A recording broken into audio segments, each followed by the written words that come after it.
Las Vegas is a city that never stops reinventing itself. New hotels open, old ones fade, and yesterday's luxury can quickly become today's afterthought. Most places have a shelf life, but few don't just survive, they become part of the city's identity. These are the hotels people recommend without hesitation, the ones you book just because everybody else already has. And this brings us here. So today we booked the cheapest room at the Bellagio with no upgrades to see what you actually get. Bellagio is one of the most famous hotels in the world, but when a hotel becomes so iconic, the question is, can it still deliver? When the Bellagio first opened in 1998, it didn't just add another hotel to the Strip, it changed the direction of Las Vegas forever. At a time when the city was dominated by castles, pyramids and heavy themes, the Bellagio introduced something different, understated luxury, art-lined halls and classical music, and a sense of calm right in the middle of the chaos. Behind the elegance is scale. With nearly 4,000 rooms, the Bellagio is designed to feel refined while operating at a truly massive level. The fountains quickly became an icon, featuring in films like Ocean's 11, where it formed one of the most recognisable final scenes in modern cinema. Through film, television and decades of celebrity guests, the Bellagio became synonymous with high-end Vegas, not just a hotel,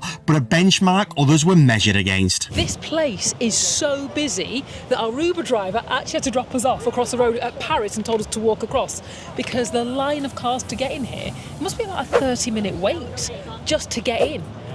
I hope it's not that busy inside. I hope not, because this is meant to be 5-star luxury. It's like Grand Central Station. But you've never been to Grand Central Station, so how do you know what that's like? I can only assume, and it's the only train station I could think of.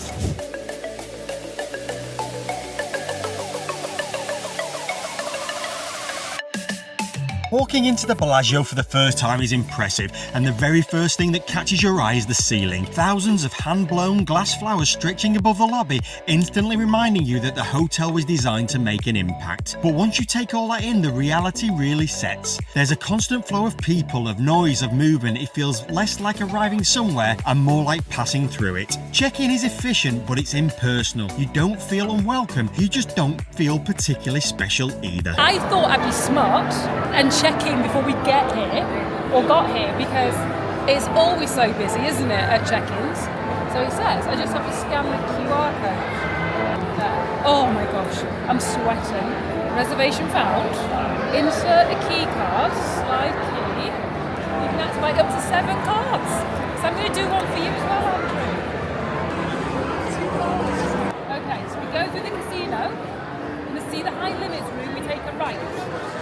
Is that an omen? The high limits room? I don't know, we'll soon find out. This is the moment where the hotel either pulls you in or quietly fades into the background. We're heading up to the standard room with no upgrades. It's the cheapest one in the building to see what the Bellagio really offers you once the spectacle disappears. Do you know what it is about Yes. us and Vegas hotels? I don't know. Where we're always at the very end of the corridor. We are. Always. We could literally... I think the Uber dropped us nearer than this room is to the lift. Elevator. Elevator, darling, elevator. Wow, if this hallway is anything to go by, this is spectacular. See if this key works. Oh, here goes. Let's what take you've been a waiting look. for all this time. Wow. Wow. Let's take a look and see what we're working with. This is very intimate, so I'm going to open the curtains because I feel like we need a little more light so you can see me properly. And I'm not walking over to the curtain, I'm going to press this. Open sesame. Look at that. We are on the 28th floor. No, I did not plan that. Or yes, I exactly planned that. I think this hotel only has 28 floors. I don't think it goes any higher. And look at the view we have. Wow. Look at that. I have to say, I think the view is better than the room at this point. Look at that. Now, I know we're kind of on the back of the strip, so you can't really see any of the strip, but if you look right in between the two Caesars Palace buildings there, you could see the strip and you can see the stratosphere right at the back. And I didn't pay extra for that. This is incredible, isn't it? So it comes in with a sofa, and what I've noticed first and foremost, the lamps have got plug sockets on here, because a lot of the times when you stay in hotels, you never have enough sockets, and It has the old school charger on there, not the new school charger for your phone. So you can plug it directly in there if you have an old phone like I do. You have a seating area where you can sit and have a drink. Very civilized. While you're getting ready or waiting for one to powder one's nose. And there's this lamp. Oh, there we go. That's there's a where bit all the more light is. A little more light in here. Then we have the bed. But before we get to the bed, I have found another charging port. You can charge your phone on here too. Oh, this is incredible. And this one has the new USB-C charging ports on this and the old ones. Now, do we do a bed test? Absolutely. Oh, that's a soft bed. And there's even spotlights above your bed. So if you need to knit or read a book, you can do. But I've noticed that lamp on the side of the bed there isn't on. Let me see if I can switch it on. Oh, is it broken? It's not working. Oh, so you can open it. It's not. Oh no, that's just so. No, This is like mission control. Definitely not working. But we do have some ginormous drawers. These are bigger than my bedside table drawers at home. And then, of course, we have the mini bar. Now, Vegas works on a sensor system for their mini bar. So I don't want to touch any of this because apparently as soon as you touch it and you move it, you've bought it. I'm going to grab a phone, I'm going to scan a QR code and I can tell you exactly how much it costs. I just moved that beer. Oh no. Does that mean I have to drink it? Well, I only moved it because I needed to get to the QR code because look. There's some mind games in that, isn't there? By putting the QR code on the inside of the fridge. Are we playing the water game? Okay then. Okay, so we have they're here. So the waters are here, you've got two different sizes. Okay. One of them is 20 ounce. Yeah. One of them is 1 litre. One of them's 500 millilitres. Okay, I think the ones in the fridge, there's ones in the fridge that are smaller, aren't they? Okay, so yes, you're correct. The small ones, and then you've got large ones here. How much do you think? Should we go for the large ones? I'm going to say $15. Will you be wrong? They are $18 For water? for water, for that size. For the smaller one, it's not much different. It's $15 for the Fiji and $14 for the smart water. So if you get thirsty in the middle of the night and you go and grab a drink and you think, I'll go for the smaller one, it'll be way cheaper, it'll be like half the price. It's not. It really is not. Wow. That's incredible. Do you want me to tell you what the most expensive thing in the mini bar is? Definitely. It would be that little bottle of champagne there. Yeah. You see it? Yeah. $91. $91 for essentially a glass. $91. Wow. That's insane. That's insane. Anyway, let's go and show you the rest of this hotel room. It's only little, but it is perfectly formed. This is not going to next door. This is your cupboard that has the obligatory ironing board. Oh, there's the light. Ironing board. Bathrobes. Now, there's slippers. Like every good 5-star hotel should always have slippers, but it only appears to have, one set of slippers. So I'm fine. I don't know what you're going to be wearing. We could have one each. No, I need You to go take... left, I'll go right. How does that sound? No, I need to take both pairs. A pair, you don't need to have any. And then it has a safe, a little teeny tiny safe. Big enough for your valuables. But it's quite a big wardrobe. It is a ginormous wardrobe. It's a lovely size wardrobe. It's got the luggage stand in there, and you could just hang everything up in here, and of course you can get your laundry done. Onto the water closet, and I keep staring at myself because there is a full-length mirror right there, which is quite unusual for hotels. Correct me if I'm wrong. So this shower, oh my goodness, it's ginormous. Even with your wingspan, you can't touch from one side to the other. And Nicola has incredibly long arms. I do have incredibly long arms, and I'm not tall. So we have, I've never heard of La Novera. We have bath wash, shampoo, and conditioner in there. Just while you're in there, just check the water pressure for me. I'm not going to do that. I know your trick. These towels, they're not that thick. I mean, they're not plush towels. They're not 5-star towels. They're towels, but not 5-star. You've got 4 towels, so 2 each. You've got your hand towel and your fleece cloth or flannel. When it comes with some more, body lotion, some more shampoo, just in case you want to wash your hair in the sink, and some conditioner. I'm guessing it's so that if you run out, you can take it into the shower room with you. And you have, Andrew, you'll be very happy. There's a hairdryer in here just for you. And then I think that's it. We've got a his and hers, Jack and Jill sink. And do you know what's so weird about US bathrooms? No, but you're going to tell me. I am. The fact that there's plug sockets inside the bathroom and that the light switch is inside the bathroom, because if you go to a UK hotel, these will not be inside the bathroom and there will never ever be a light switch inside the bathroom because of safety. So in England, this just doesn't exist. Do you know what I think's even weirder than plug sockets? There's a telephone right next to the toilet. Do you think somebody's actually ever used that? Do you think somebody's been sat on the throne and has picked the phone and thought, I've got to make that call? Yeah. It's so important. I do it right now while It's I'm a on the live or road. death call I've got to take right now while I'm doing my business. Stop. I can't even touch the phone just in case somebody has used that, because that looks quite old.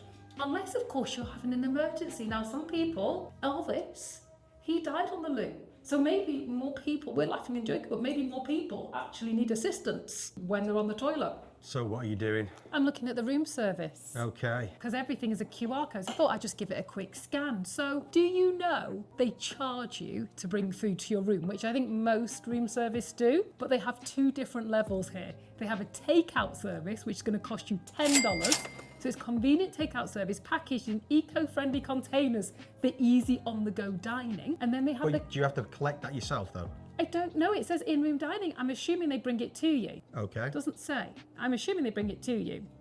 Then they have the classic service, which is, I'm going to tell you what it does and then I'm going to tell you the price. An exceptional dining experience. Our classic table service set with linens, silverware and glassware. So things you would assume you would get in-room dining. The meal is delivered with care, as opposed to maybe just throwing it at you if it's the other one. Slinging it out the elevator. $25. So let's take a look for a classic breakfast, which is 3 eggs, toast, bacon, ham, or sausage. Okay, served with seasoned breakfast potatoes. How much do you think that's going to be without the delivery charge? I'm going to say $20. 36. 36 for Denny's breakfast. And then you have to add whichever delivery charge you want on top of that.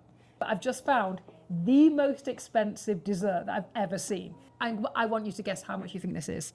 A decadent celebration of indulgence. 12 luscious scoops of artisanal gelato paired with flame-kissed caramelized bananas, an opulent array of gourmet toppings, and a cascade of rich sauces, all curated for the ultimate build-your-own Sunday experience. So it's a banana sundae. Yeah. How much is it? $150. $150 for a dessert. It's not even dessert, it's ice cream, Andrew. It's ice cream. And then you've got to get it delivered as well. Yeah. If you want it with a table service, it's $25 extra. So that's $175 for dessert. And I'm not sure if they charge a tax on top of that. I think we need to go and find some food that's not in this room. I'm looking for things in this room that make me think Bellagio, that I am in a 5-star hotel. And if I'm honest, if somebody had blindfolded me and put me in this room, I wouldn't know it was a Bellagio. There's nothing that's kind of monogrammed or logoed anywhere in this hotel room at all, which is quite sad because it's almost like they've taken all of the personality that would speak to it being the Bellagio and removed it. You could literally just walked into any hotel, couldn't you? Yeah, and it's a really nice room, but there's just nothing. And I am comparing it, unfortunately, to Hotel 41, which was also a 5-star, and everything in that hotel was monogrammed. I have to say, I loved it. Let us know in the comments what you think of this room. And really, we need to check the rest of the hotel out and see what that's going to be like. And we need to tell you at the very end, once we've had a night in this hotel room, how much this place cost. It's time to go and have a look around this hotel and see what they have, amenity-wise. Wow.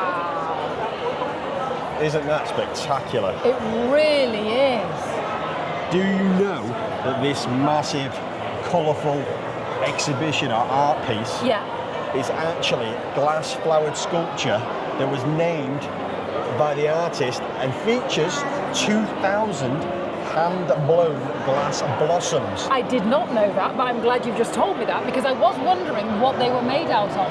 But they are spectacular looking, and this is as soon as you walk into the lobby area. Look at it.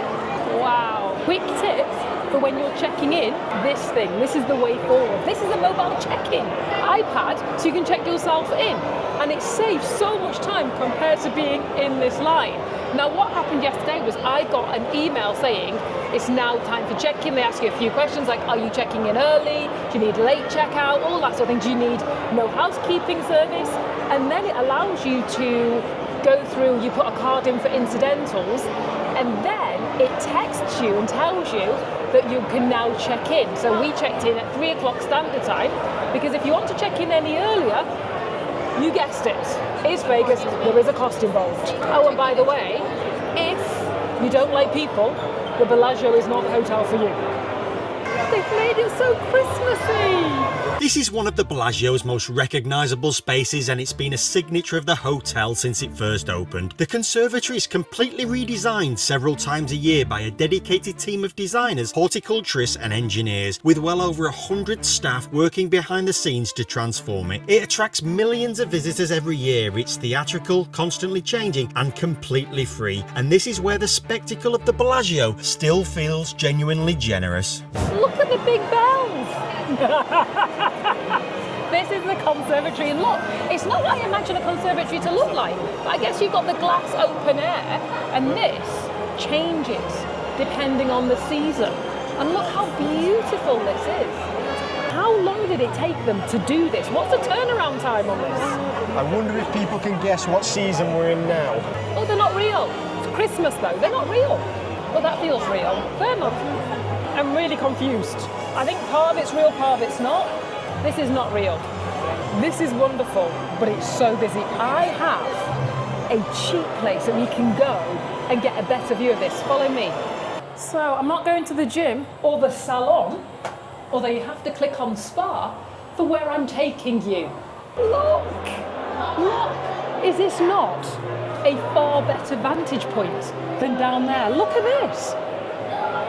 And nobody's up here. It's amazing. You really can see so much more up here without getting like bumped, barged and pushed around. So if you want some interesting and cool looking photographs, come up here. The gym and the spa are calm, well maintained and exactly what you'd expect on a hotel on this level. Polished, professional and quietly efficient. Outside, the pool area adds another layer to the experience. It's spacious, well kept and designed to feel relaxed rather than a high energy pool party. There's nothing wrong with any of this, but nothing here that fundamentally refines the stay either.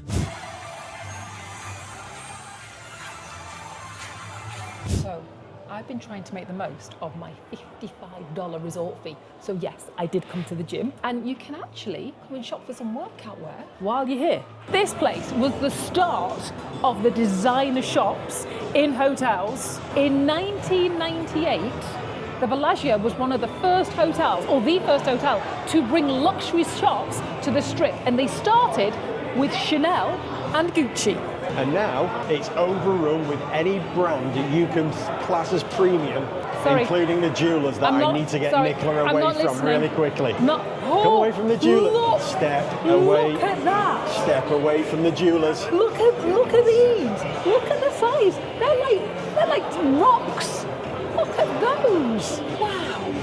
The Bellagio shopping arcade is polished, high-end and unmistakably Vegas, but it's also historically important. When it opened, it was one of the first luxury shopping arcades on the Strip, helping shift Vegas's retail away from souvenir shops and towards designer brands and curated experience. Today, it adds to the atmosphere more than anything else, less about browsing and more about reinforcing exactly where you are. Now, off to one of my favourite places, the chocolate shop, or the patisserie.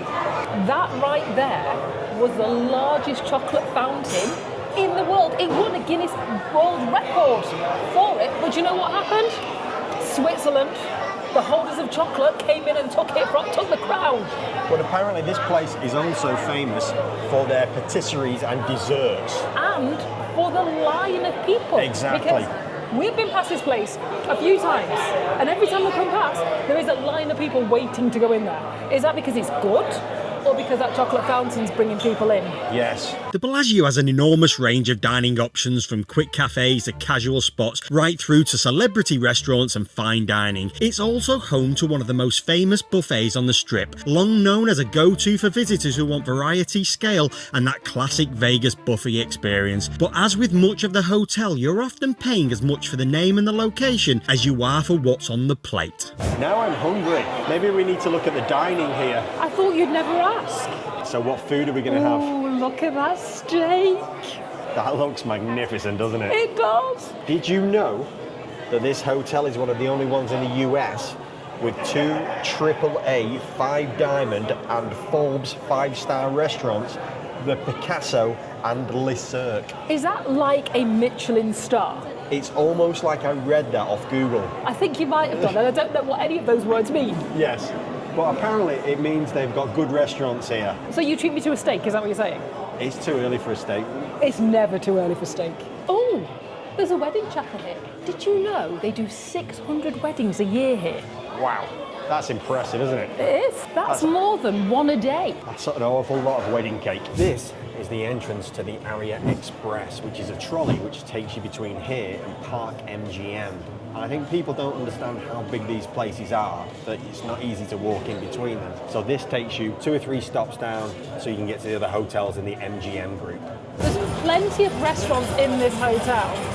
I just stopped at this one just because I was passing, and the numbers on this menu, they actually look like room numbers, because there's quite a lot of digits in there. But it looks spectacular, and there's also a buffet here where you can go and eat all the different cuisines in one place. I found one of the finest 5-star properties in the world. It's the Forbes Travel Guide. I'm assuming they're talking about this restaurant, which I don't even know what it's called. Le Cirque. Oh, is that what it's called? Is that what it says? Yes. Okay, Le Cirque. And do you want me to give you a few facts about this place? Do you want me to tell you how much it costs for an 8-course dining experience? 8 courses? Yeah, but they're not going to be massive. Don't be thinking it's going to be like 8-course of fish and chips. Yeah.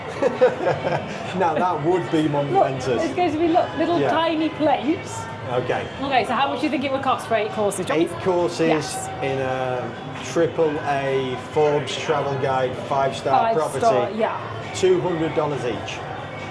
What are we in? Early 2000s? No. It is $395 per person to dive in. Does that come with wine or drinks? Oh no. If you'd like a wine pairing, so they have 3 different levels of wine pairing. They have like the poor man's wine pairing at $225. They have the premium wine pairing at $395. And then they have the champagne flight at $270. On top of the food? Yeah. If only they had any reservations for tonight. I can check. Do you want me to check? No, I can anyway, check. Hang on. anyway, Let we me. better move on. We've got stuff to do. Oh, there's a queue. Let me No, we check. better move Let me on. check. We've Let got me stuff check. to do. Funnily enough, they do have availability for tonight. The Bellagio is also home to Cirque du Soleil and their show O. It's famous for having a water-filled stage. Buffets always seem like such a good idea, so you realise you can't actually eat. You're the value of what you've paid for the buffet. So this place is even that fancy. It has a Ferrari dealership inside it. So you can buy a Ferrari in there. I mean, who comes to Vegas and leaves with a Ferrari? Well, they must, more people than you obviously think, because they wouldn't have this if nobody did, would they? That must be a successful day in the casino, There's somebody I would shopping imagine. in there. Yeah. There's people shopping in there. Or are they tyre kicking? You never know. The pool's open year round, and apparently it's heated.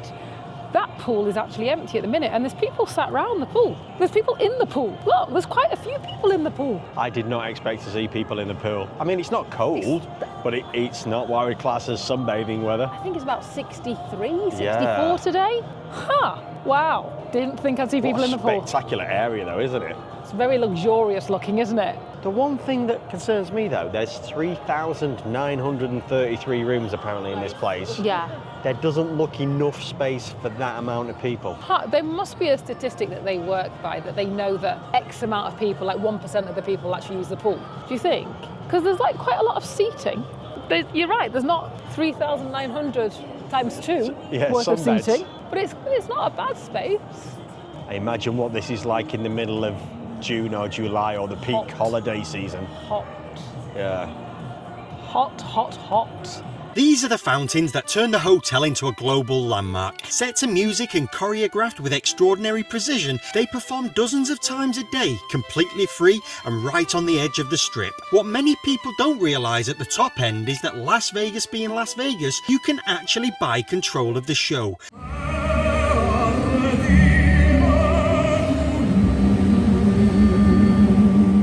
For $250,000, guests are met by a private butler, presented with a menu of songs, and handed a single red button, triggering over 4,000 lights and more than 1,000 fountains in motion. So after spending time here, the question isn't whether the Bellagio is impressive. It clearly is. The question is what that impression amounts to once you step away from the fountains, the artwork and the spectacle. Because this is a hotel built on history, reputation and scale, and whether that still makes it worth staying here today. It's the next day, and we Yes. have to give you our final thoughts. And what did you think? Well, atmosphere is a very busy casino, isn't it? It's an odd place. It's almost like a train station. It's so busy. Apparently 30,000 people go through that lobby every day. And that's just to see the conservatory, to see the gardens. Yeah. Did you know they have 120 people actively working on that conservatory every single day? Did not, but I do now. So it's very busy. It's not just hotel guests that come through here. Yes, yeah. It's people that are visiting because it's centre Strip. Yes. So the location of this place is really one of the best. It is one of the premium places on the Strip, isn't it? Because you are right in the middle. You can go left or right and you see everything. And you have those famous fountains that everybody knows. Yeah. So what did we think about the amenities? The gym was good. It has everything. There's just not, there's something missing. Yes. It has everything. Yeah. Everything's in the right place. Yeah. It's just missing that Je ne sais quoi. Yeah, that little Whatever bit of that means. magic. Yeah. For this being a 5-star hotel. Yes, yeah. It's just missing that. I think it's that personal touch. Yeah. The detail is here. The Yeah. room was nice. It just wasn't 5-star luxury. Yeah. Everything was okay. I think an identity as well, because like the room is nice. I'm not going to say it isn't, it's very nice, but it just doesn't scream Bellagio or something, does it? It could literally be a hotel room anywhere else. So do we talk about the price? Yes, because I don't know how much this cost us. Because you never need to know. Yeah. Because if you know, you wouldn't book them.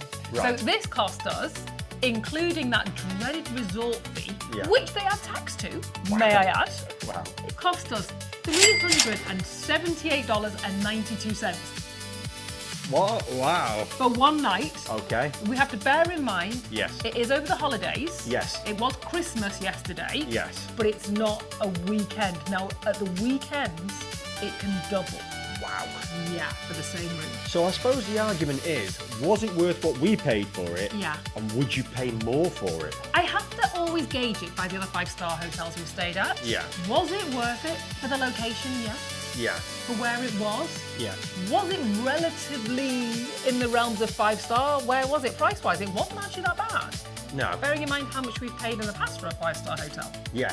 So my argument with this is, it was okay considering the time of the year, the date, everything else. I think that price is reasonable. Yeah. Not great, it's not expensive. But it's 5-star. But would I pay more for it? I don't think I would. I think I'd like to try some more to see what they're like. I think we need to gauge where 5-star pricing sits. Yeah. And we'll only be able to do that the more 5-star hotels we go to. I like Sounds great, I like the way this. you've set this up. Sounds wonderful. Until next time. Thanks for watching. Bye.